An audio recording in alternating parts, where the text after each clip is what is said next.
you feeling a little left out? Like you came over and invited yourself over here? I did. I was standing over there like, man, I would there's really another like to chair. be over and chat with them. Yeah. Well, you know what? Researchers say they're glad you did. They say you should not be afraid to invite yourself into situations that you might not have had a formal invite to. Yes. Right? I'm going to call myself out right now because I do this to Heather almost every weekend. She does.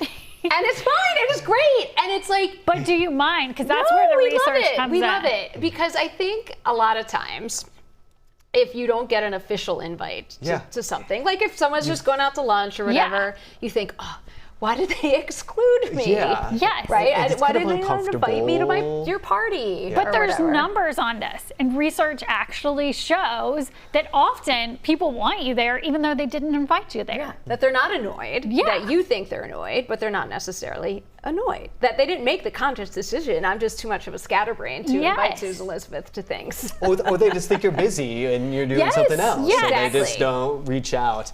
Yeah, sometimes I feel like I'm imposing on people's plans a little bit, but like you said, usually when you're there, they're excited to see you. Who would want Susan Elizabeth? Exactly. Come and play along, Thank you. But it does take a little bit of vulnerability to put yourself out there and say, hey, and especially when like Joseph and I moved here, I mean, you did a long time ago, like from a totally different part of the country. Right. And, you know, I mean, there's stereotypes, people saying that Minnesotans don't always ask you to do things as much. I would say that's true in general compared to the South where I'm from. But they're glad to have you there, and you kind of do have to invite yourself. That's been my experience.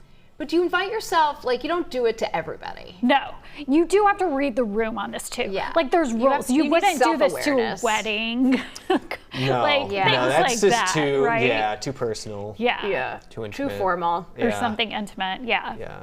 But if you, wait, what was the gym class that we went to the other day? Oh, we went to Yoga Sculpt, like a weighted so yoga if you class. want to come to Yoga Sculpt, I'm officially inviting you now, but you could have come to Yoga Sculpt at any time. I will we bring would my have mat. loved it. I'll Yes, wrap it up. okay. I'd love to Even do though I that. didn't think to ask. Yeah, but we that's a great point. Yeah.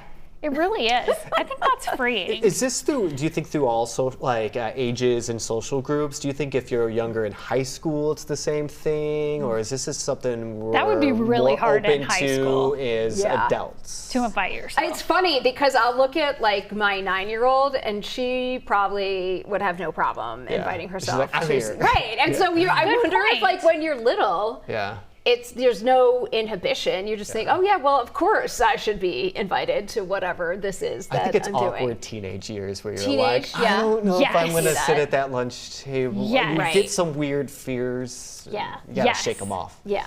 And I then like maybe it. by the time you're an adult, you're like, okay, whatever. Like all that stuff doesn't even matter. Yeah, absolutely. Okay, so invite yourself, friends. Yeah, I want to go hear ahead. about it too.